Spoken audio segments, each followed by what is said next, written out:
Hello, everybody. Welcome back to episode 16. I know, it sounds so corny. We've got a special guest today, Carey Marx. Very special. I love the clap that starts it all. Yeah, the clap is just... Does the clap ever go wrong? And you go like, bad clap, can't do it. Well, sometimes I start a round of applause. Oh, really? Yeah. I do it, and out of nowhere, everybody just starts clapping. Let's start with, who am I replacing?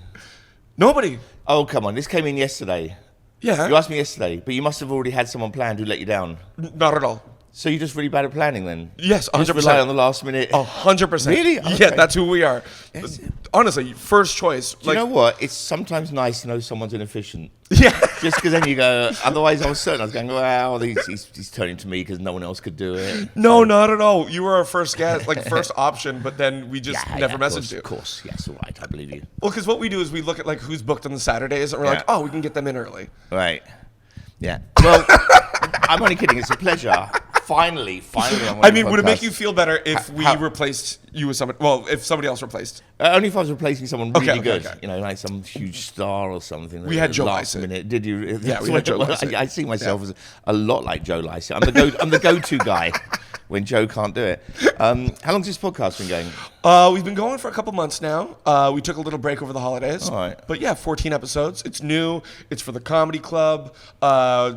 Interviewing all the comics who come play the club. It's just to add more content to our socials. Okay. Yeah, because as we were discussing before we started rolling, we're trying to do the same thing you're wanting to do, is just be more present online, create more content, and just be more visible for people to just follow us, right? Well, that's my plan this year. Yeah. Because I started doing social media. You started me on it. Yeah, back in Adelaide. Back in Australia, where who was I with? It was Jojo Sutherland, and it might have been someone else, but you taught us, you put us onto Instagram, I think.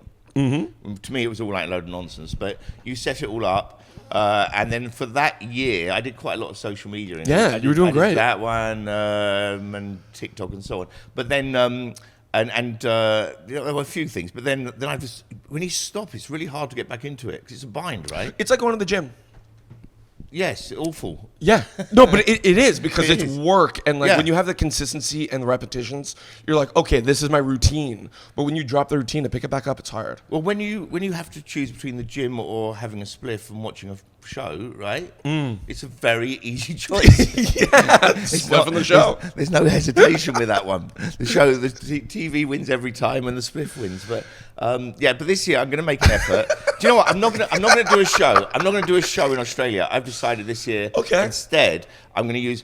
Last time I went out there, I used my set to do a speech that I'd written that became so strong it was better than all the other material. I looked forward to doing it, and it was a sell for my show, right? Yeah. And it worked really well. I sold out every night. I had people coming up afterwards just because they found that funny. Yeah. And it wasn't, so often you get a comedian do their halfway through a set or at the end they do that, follow me on social media, blah, blah, blah, blah. And it's the same as the bucket speeches in Edinburgh. They're kind of tedious. Yeah. Right? They should be funny. They should be part of the bit, you know? They should be part of your set. So I'm going to work on a really funny piece about social media, and I'm going to push that instead of using that same space in my set in Australia to do an advert for the show. Yeah. That's my plan. What's your thoughts? That's a great idea. See? That's a phenomenal idea. Everyone who knows more than me about social media tells me I've got a good idea. So. No, I've seen people do it like in the same way that you'd see an amazing bucket speech. Yeah. Jinho Lee did one where he got everybody to follow him.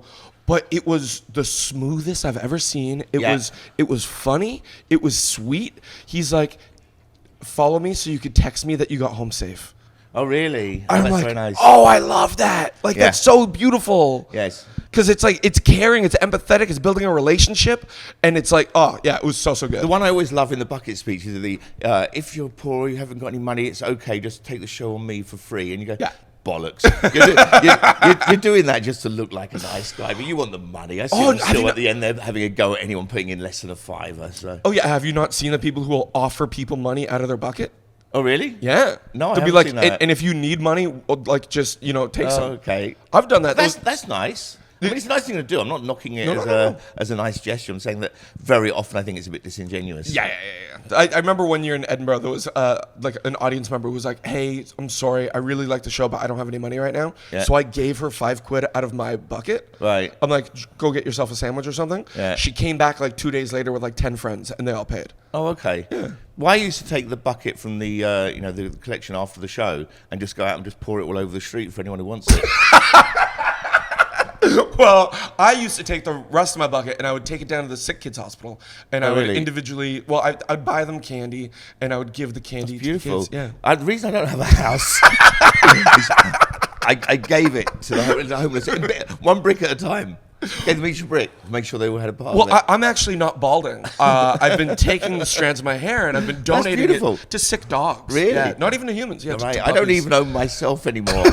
I've given every part of my living body to charity, and also anyone who wants it. You know what? There's not been any takers yet, but I know there will be. One day.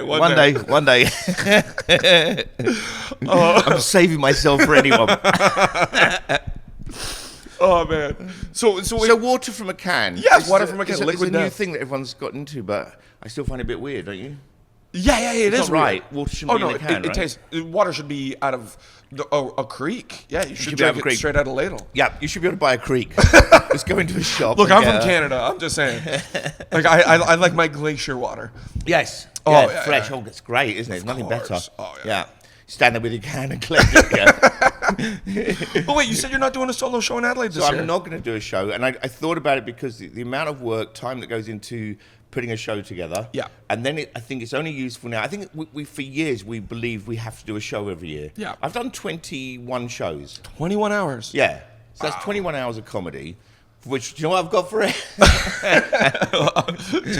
Yeah, you have most people following you on your personal Facebook and not your fan page. But I haven't capitalized on anything. I haven't I haven't really hardcore done the social media or anything. I haven't really pushed it. I'm a loner. I love spending time on my own. I don't need the world. You know, so I don't need to. There's people who interact so much on social media. You know, they're not even having a dump without. Whilst they're texting something about it or around it or whatever, they don't have a single moment in which they're not glued to this thing. And I kind of resent it at the same time as knowing that it's useful and that's what we do now. But I'm older than you considerably, and I'm not that much older. It's not my era, put it that way. So, and I think it is harder for. I can do it. I can edit videos. I know how to post. You just press a button. Well, like, I'm not an idiot, is what I'm saying. No, nobody thinks you're an idiot. But like, I'm lucky. That more convincingly, maybe. Nobody's saying you're an idiot. Oh, that's all right. Brett, idiot? Yeah. No, exactly. Brett almost nodded. Like, I'm lucky because my generation was the first generation that like could bridge that gap. Yeah, into the you internet. grew up with it. It was normal for you. Of course, yeah. And I just think it is still a world that you don't have to participate in. You can still be a great comic, still make money. Sure. But if you want to compete on like a high level and make it so your tours are selling out and all that stuff. Yeah. It's just, you have to do it to cut through how much is out there, right? You're fighting for people's attention. Sure, there's an audience out there, and it makes sense to me. There's an audience out there. It's much bigger than the audience you're going to get throughout the year in the club, so play to them. Yeah. Right? And the best people I've seen doing it are filming their performances for the out. They're performing for the outside audience, really. Yeah. You know, they're aiming at that. Now, I recognise all that. But there's also ways to do the logic of it. There's ways to do it that's doing the same thing, but not in the same way. Right, this is now a teaching, okay? For anyone else thinking of doing social media more, I know Evan's the man, so really, I'm not coming here for your podcast. I've come here to learn. Tell me some of your secrets. If you don't want to connect and like make videos and edit videos every day, what you could also do is collect a mailing list. Start a mailing list everywhere you go, and every show. Everything's more work. No, but the thing is, this is what do I do with work. that? This is less work. Then I post stuff to them all. Once a month. Just put a blog out. Say, hey, here's my upcoming shows. 12 times a year, mate. Opposed to how many times you're going to post videos? 12 times a year. See, I knew it. It's more work. Everything's more work. It's less work. It's once a month, and you only do it at the end of every show. Less work is not the same as no work, though, is it? Okay, it's not the same as... It can't compete. Do you want me to come up with an... Okay, then find an agency to do it and pay them, and then that's less work for you, but it's monetarily. I know you're right. I'm being resistant. I know you're being resistant. I'm just trying to help you, because you are amazing, and you're hilarious, and... You're going to help me get famous this year, yeah? Sure, if you want. This is a commitment you're making right now. If you move to Manchester, if you move to Manchester, I'm going to move to Manchester. Right. You move to Manchester. But we're talking about internet, where we can be anywhere, and I need to move to Manchester. Where we can meet on a Zoom call, and you go, you're doing it wrong. Yeah, but you have to meet the camera. You have to be here. I've got to come up to your camera. Yeah. Okay. You can't post it down in London.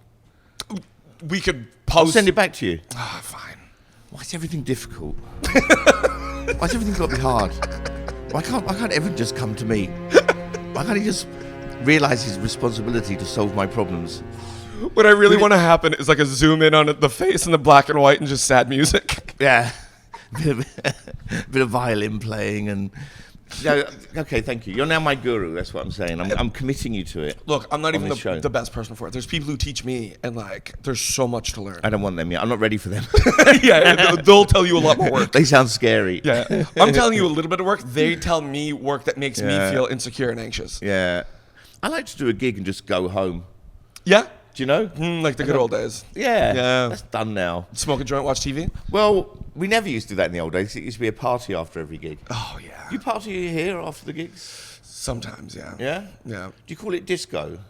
No.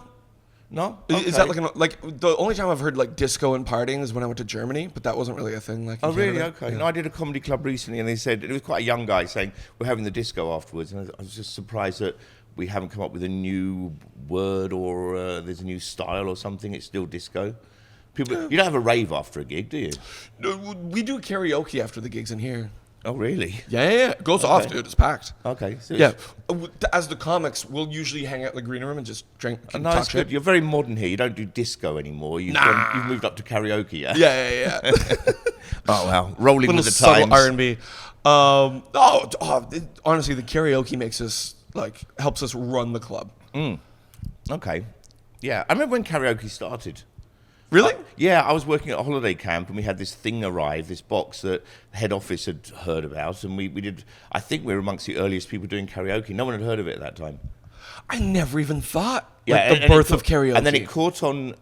Well, it actually took years to catch on. Then suddenly it became really big. Do you remember a few years back, there was a number of comedy clubs that stopped doing comedy and started doing karaoke nights instead? Because we were being replaced by a machine. Yeah. And then it sort of ran dry after a while because everyone realizes it's a bit shit.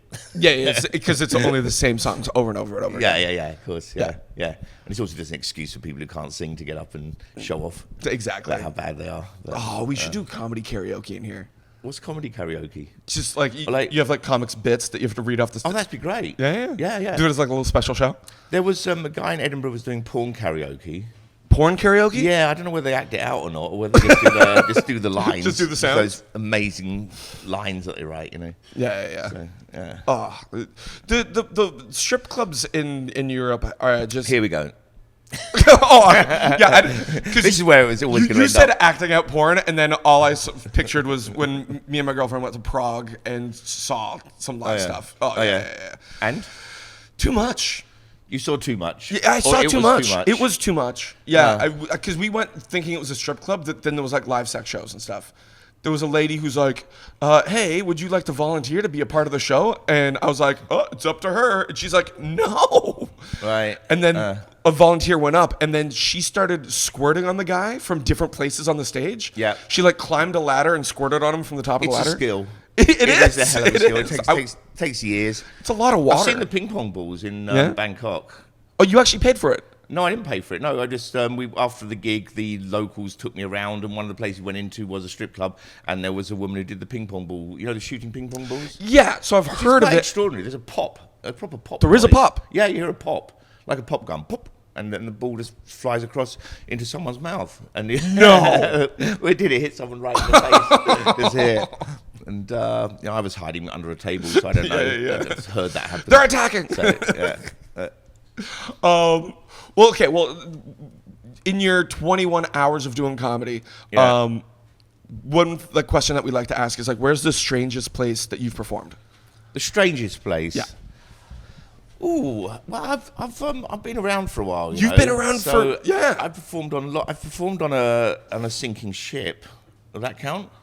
The Titanic? You've been around that long? Was on fire. It was called the Stop. It was called the Aegean Dolphin. It was this was a Greek ship. It was billed in the papers at the time as the Greek disaster ship, and it set on fire at sea 3 times. Okay. Right? We'd left port with engines not working properly and so on, and the ship started listing, and the captain was making all kinds of excuses for it. And there was a religious group of Greek Orthodox people who were on a religious cruise, and we kept arriving places. Like we'd arrive in Haifa during it was, I can't remember, it was one of the festivals where everything was closed, and then the port side where everything was closed because of a festival, and everyone started getting angry. And then we set on fire twice, and then the third time was a massive fire where we were stuck out at sea. Oh my God.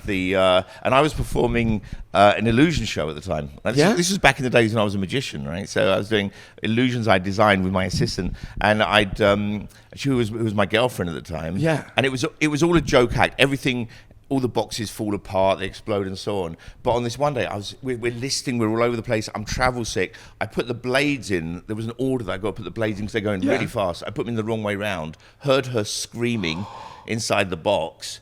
And then a few minutes later, she came out and she had blood pouring off her shoulder and down her side, and then it was back at the time of the Carling Black Label adverts. I bet he drinks Carling Black Label, and she went over and grabbed a Carling Black Label off one of the tables and went, "Yeah, I drink Carling Black Label," and I couldn't believe she did it. It got huge applause, like almost to the point where I'm going, "That's in the set now." Yeah. Right? She's going to have to get cut every night because this is good stuff, right?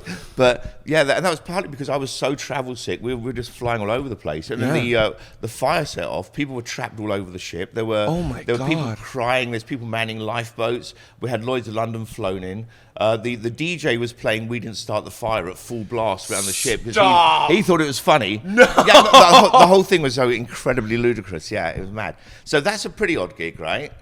I think that takes the cake so far of all the stories we've had. Falkland Islands on one of the mountains performing to the troops, and I started the show, and by the end of the show we got snowed in. No. Right, which means we're completely covered in snow. Yeah. And we were stuck there for 3 days. So it turned out, and you've got like 40 people in these ISOs, in these metal containers. Yeah. There's no escape. Basically, it was a 3-day show. Oh my God. Under the snow, because there was no escape. There was like constantly, tell us more, do another one. Yeah, I guess you have to. There's nowhere to hide. There's nothing you can do about it. So that was odd. Another really odd one was following that, doing Ascension Island, which was at the time for the RAF. Okay. And Ascension Island you ever been there? No, not at all. It's a beautiful paradise. It's half tropical, like stunning beauty, and it's half volcano based, volcanic ash and just dead land, right? Fascinating place. There's farting rocks. There's rocks you walk past on the beach and you hear them farting because the wind goes through holes in the rock, and there's blackfish everywhere, the piranha family. So you can swim with them. You swim with them. They're great. Okay. The RAF would throw people into the rock pools full of blackfish. And there was one guy who did have a cut, and he sort of scrambled out there so fast, they'll go for that. Okay, because it's a piranha, and if you have a cut, it'll just start trying to eat you. We had one of the women in our group was worried about going swimming in the sea because it was period time, And Yeah. Will they be able to detect it? And we were like, no, of course not. They can't know that, because we wanted to find out. and I mean, she went in, and the blackfish, we saw the pool of fish coming towards her, and she ran out so fast. Yeah. Probably a good decision. We caught one of them. They got big teeth. It's really weird to see a fish with teeth, right? Oh my God, I want to look this up. But the interesting thing was, when I arrived at the Falklands, everyone was so grateful to you. Like, you arrive, and they're already laughing. They're going, "Oh, it's amazing you've come here to perform to us." They're freezing. But then you go to a tropical paradise, and everyone's sitting back in wicker chairs, eating fruit directly off a tree hanging over them, and they don't give a shit. Of course not. One thing I learned about comedy back then is circumstance is very important. Yeah, that's why the UK comedy's so good, because the weather's horrible. Because we're pissed off. Yeah. We're pissed off. We need to laugh. So we got big, in our grey island. Yeah, absolutely. Grey wetlands. So you did a lot of performing for the troops? Yeah, well, not a lot, but I have done. Okay. I've done everything. Name a thing. Done it. Wow. I can't believe you did it. I think I've got around just most forms of entertainment. Yeah. In my head, I hope you know, I was thinking about squirting on people in Prague. Doing what? Swearing at them? Squirting on people in Prague. Oh, squirting on people in Prague. Yeah. Which is also something. But it wasn't you. It wasn't you doing the squirting, so you kind of lose something from the story. Yeah, fair. Or did you? Maybe. It's all coming out. No, Revelations. But no, because I've done every kind of entertainment. I'm not a singer or a musician, but I have played guitar. I have sung in front of an audience. I've done hypnosis shows. I've done magic shows, illusion shows, close-up magic shows, gambling demonstrations, comedy. Any method to inflict myself on people, I will do. How long did you do magic for? Oh, well, I was doing magic as a kid, but I kind of started when I was probably about 15. I started doing kids shows, and I became a rabbit for a while. Okay, like a mascot? No, like. Do you remember when there was a time where the kissograms became really big, right? No. Right? There was all these grams, and I had this idea at the time. I was 15. I had this idea of no one was doing it for kids, right? A kids gram of some kind. So I came up with the idea a kissogram for kids? No, bunny gram. Oh, right? no, sure. So I got a bunny outfit made. It was called Barry Bunny, and it was like there was a guy in the UK who was the only guy who makes the big heads, like almost film level quality, right, with moving mouth and so on. So he made me this rabbit outfit, and I spent probably about nearly a year until it became too much. Yeah. Traveling around as a bunny. Just my diary every weekend was just packed, and I didn't have to go. I realized I don't have to go there and do a show. I can just arrive and go as a bunny, right? Say hello to the birthday kid, do one quick magic trick or give him a balloon, done, and get paid more than the magician. So that was a hell of an earner. But it's hard to travel around as a rabbit all the time, you know. You're putting in petrol and so on, and you're always drawing crowds. You go for a drink. Oh man, that's so interesting because I find that there's comics who come from different backgrounds, right? There's comics who just start doing comedy. But no rabbits. Well, there's. I don't think I've ever met a comic who used to be a rabbit. I used to be a bear. I used to be a gnome. You were a bear? Yeah, like in mascots. As a mascot? And I was a hawk. Oh, sorry, this was for sports games, right? So the hawk was for sports games. The bear was for a radio station I worked at. Okay. And then the gnomes, through school, my teacher had a friend who worked for like Universal, and they needed people to dress up as gnomes for a movie for like promotion. Okay. So he hooked me up with that job. So I did that as like a side job in high school. All right. I would like dress up as like one of these characters at movie theaters. You ever get recognized? yeah, they can see through the mesh eyes. But I think there's something to say about magicians who go into comedy. Yes. They're so meticulous. They're so like well thought out, and like everything is specific. Because like Simon, what's his name in Australia? Oh, I'm blanking on it. But there's a lot of like magicians turned stand-ups. I think there's a lot of musician stand-ups. Okay, yeah. And there's a lot of magician and musician stand-ups, right? And I think both bring something. That the musician stand-ups, you often watch them and realize they have a particular way with the rhythm of speech and so on. They have a certain styles of delivery they'll do, which you don't see amongst others. They can hold pace. I generally see with musicians they can hold pace because they're used to doing that when they're playing a song, not changing the tempo because of how it's going. Yeah. Right? Whereas comedians who are new tend to change their tempo up and down, and they rush and so on.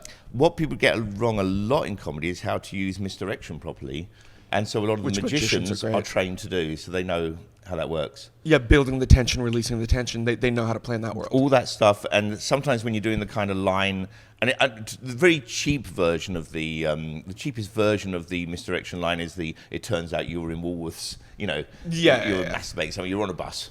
Right, and I was on a bus ending, and there's usually like a big gap there where the person just changes the line and leaves the audience hanging for too long, and it's all unnecessary. It's bad misdirection. Yeah, because good misdirection is okay. When you see, let's say I want to show you that your card has changed into a different card, right? So you're looking at the 3 of diamonds, and I'm going to show you it's changed into the 4 of hearts. Okay. And then at the same time, a waitress over there drops a whole tray of glasses, and there's a big smash, and there's screams, and everyone looks over there, and then you look back, and I say, "See," right? That's over the top, way over the top. The misdirection you're looking for is where people do not know they were misdirected. Yeah, where they don't think it happened at all.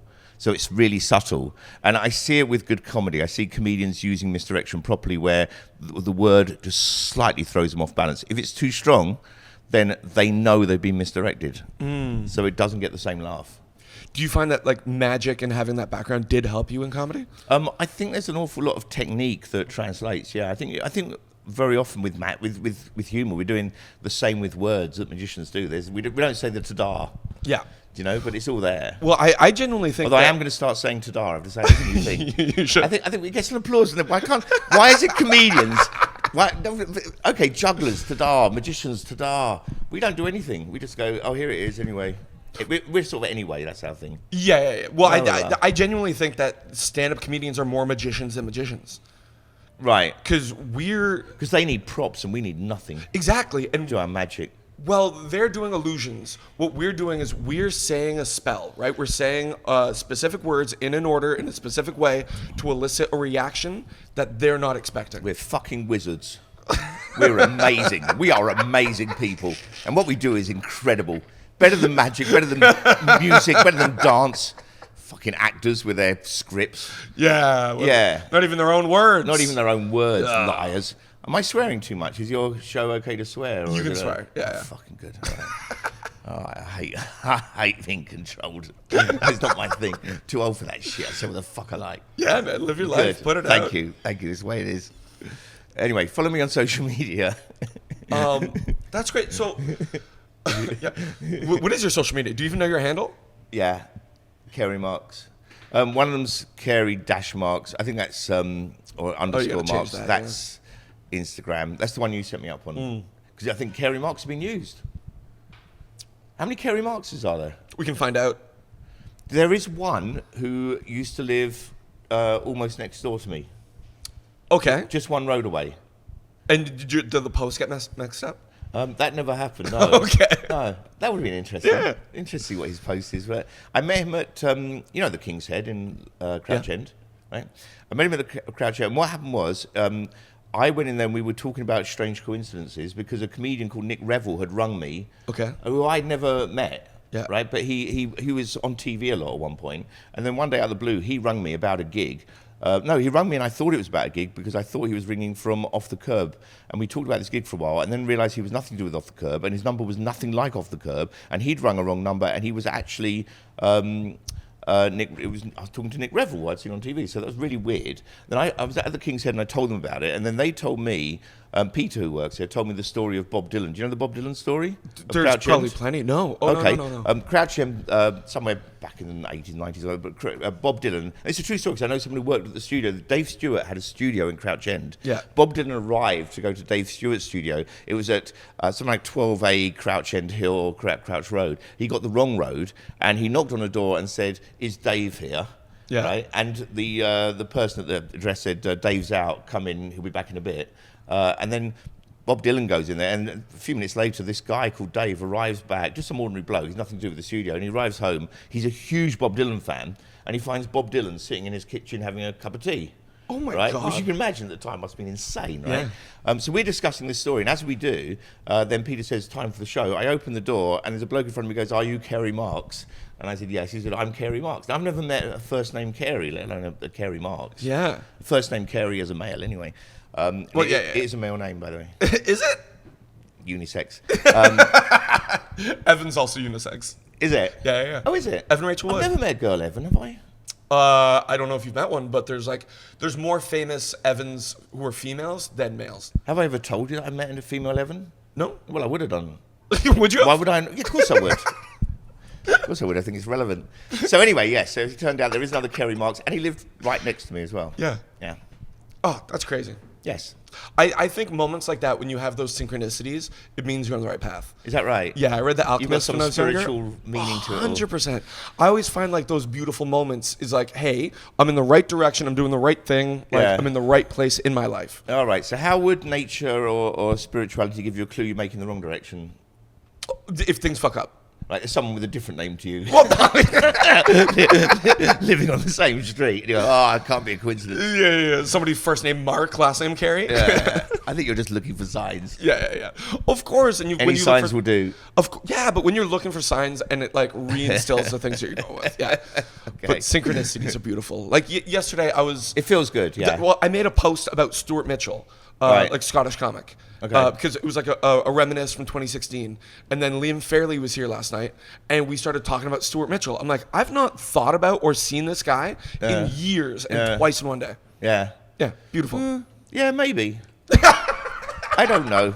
I've got a magician background. Come on, don't you smoke weed? How is this not something that resonates with you? I've got a couple of friends who are suffering loss at the moment. I don't want to make fun of them for it, but they've started seeing the white feathers everywhere. You know the white feather thing? No, I've not heard about this. You don't know white feathers? Is this like an old person thing? It's been around for years. It's when someone dies, they come and visit you and they leave a white feather.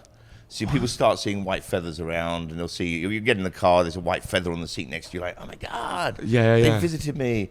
The other argument, of course, is that everything's full of feathers now. Coats have got feathers in them, cushions, pillows, bed duvets and so on. So, and they come out, they get stuck to you. Then you sit on a chair and it drops off your thing. Yeah. So, you can believe what you like. Yeah, but that's my thing. Is like, would you rather believe in a world that has these magical moments, or would you rather just be cynical and just hate everything? I don't think reality bends to what you'd rather believe. Yes, it is, because you live in the world that you want to create. I think it's nicer. I think it's nicer to go through life with a subjective understanding of the world rather than objective. But objectively, no, it's bollocks. That's why I don't tend to go with it. Yeah. Because if there's a rational explanation, it's that. Right? Or it's if there's a load of rational explanations, then it's that. If you're going to believe something that's absolutely incredible, right? Like someone dead comes to visit us and they leave why a white feather? What the hell would that? Why would you leave something that could be there anyway? I mean, what do you think if they left like a Ferrero Rocher? No. Like a Reese's Pieces? No, a piece of space rock or something we can't identify. That'd like be a good. note from them from beyond the grave? A substance that we cannot possibly understand. That would go, that's come from somewhere. Yeah. But otherwise, no. Not just a feather. Oh, they moved a feather. What, you came all the way from the other side just to go, oh, we can move this thing. Yeah, but look, if you break it down logically, what you're doing is you're setting a pattern in your life that when you see a specific thing, it reminds you of that person that you lost. It's very so sweet. It is. So even if... I was joking. What do you mean? What do you mean, it is? It's just bonkers. The world's bonkers. People are bonkers. I know. Look, I performed this stuff for years, and I used to do seances. And one of the shows I did last year. Seances? The last show I did in Australia was about a seance I ran once that went horribly wrong years ago when I was young, too young to know it was a mistake. I was like 17 or 18 or something. 18. No, I can tell you exactly. I would have been 19. It's going up and up. I was 50. Right, I was 19. It was yesterday. And I ran a seance for a group of friends who requested it. And so I won't tell you the whole story, it's material. But I ran this seance and I got a bit carried away because I knew how to do the cold reading and how to bring things into it. But as far as they were all concerned, I lost all my friends that night because I just could not tell them afterwards. I thought it was obvious. I thought...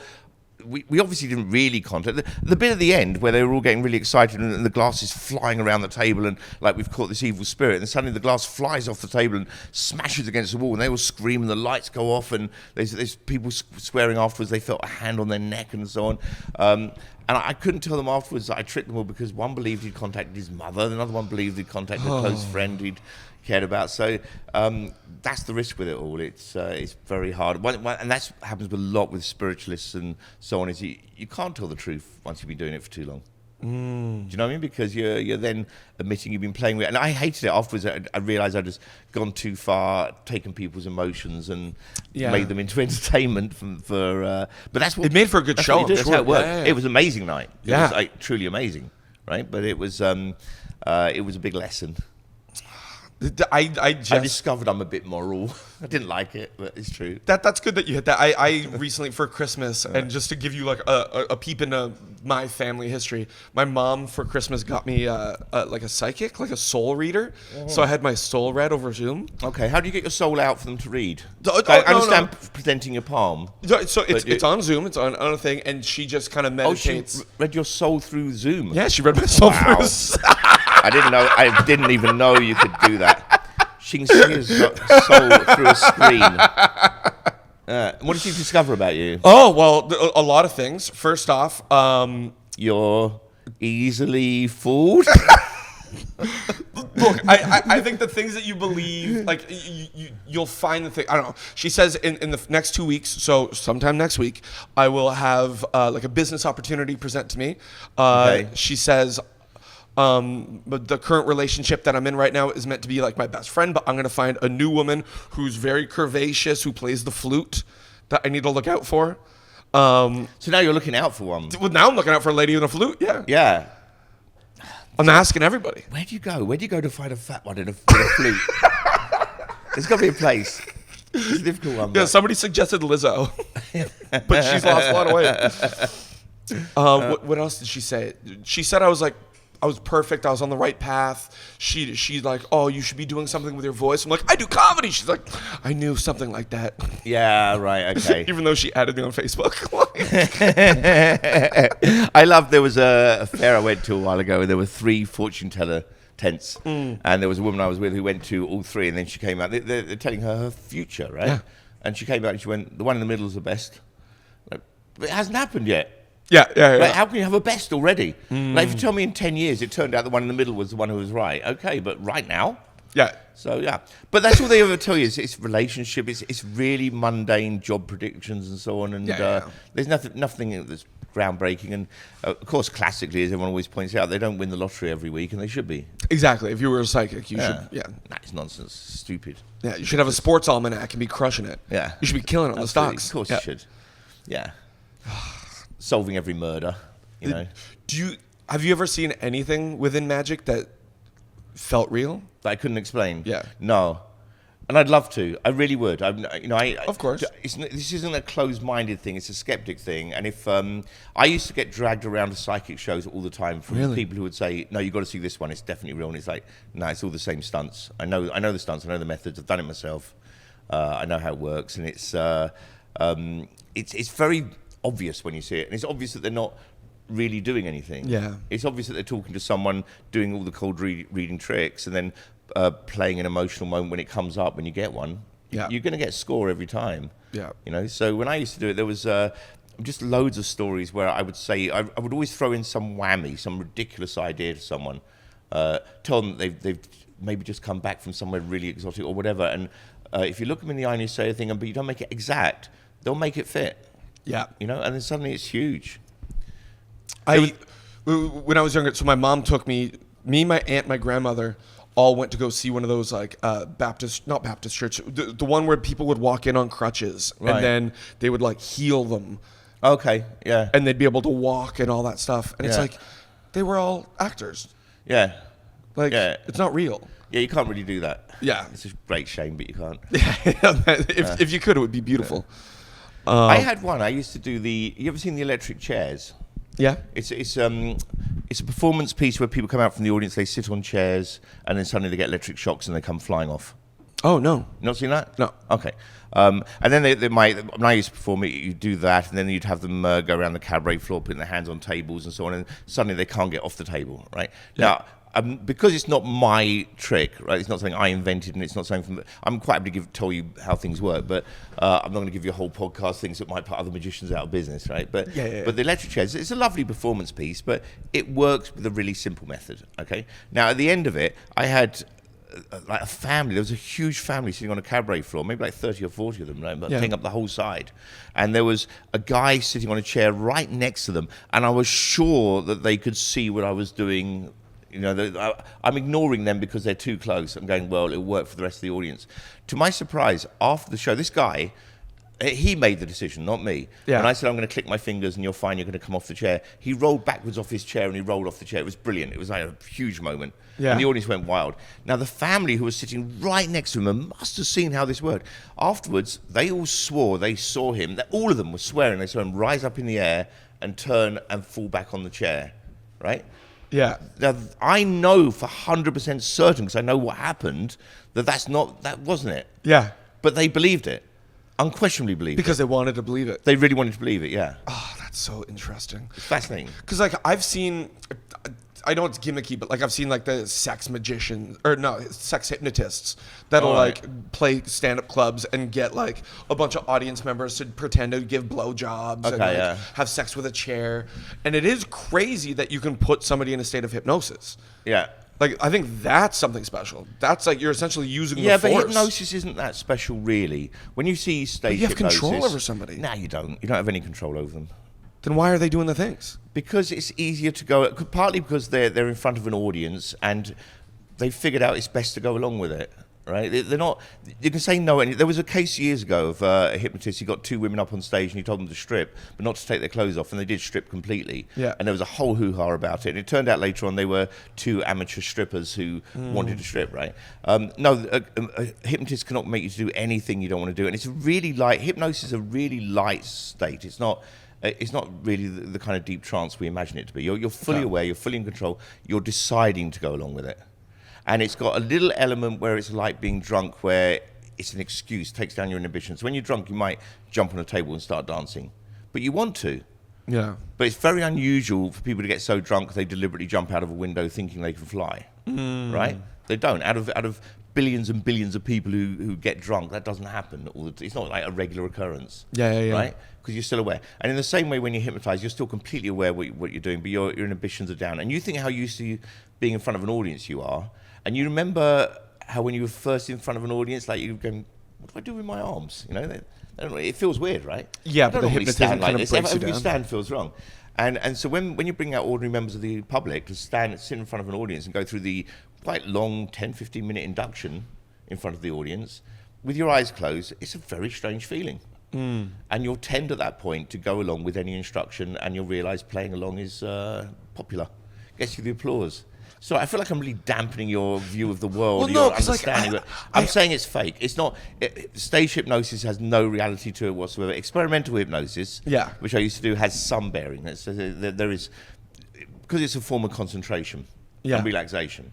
Right. Because one of my friends got brought up on stage, and he kind of explained what it felt like after.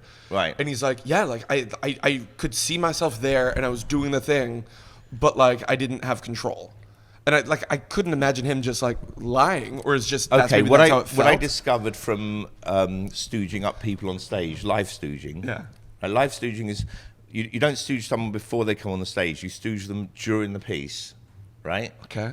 And because you're doing it during the piece, amazingly, I've watched it back on video and realized it feels obvious when you're doing it. Yeah. You're talking to them, telling them what you want them to do, right in front of the audience. And when you watch it back, you realize it's not visible at all. You're just doing it whilst you're facing slightly the other way with the microphone, whilst you're moving them in a position, and no one realizes it's happened, right? And they'll play along. And what I discovered over and over again, it was fascinating, is people keep the lie going to their families, to their friends afterwards. Wow. Most people, because you lose everything if you tell them that I was being told what to do, and so I did it. So what you do is you go along with it, and now you're a star for a little while, and you feel good about it, and you'll never admit afterwards that you were stooged. God damn it. I hate. I want to believe. Maybe it really happened with your friend. Well, thank you. That's all I wanted. But it didn't, though. It just didn't. Oh man, that's beautiful. Well, look, I find skepticism beautiful, though. People think that it takes away all meaning, and meaning is believing in white feathers and so on. But I actually think reality is far more spiritual.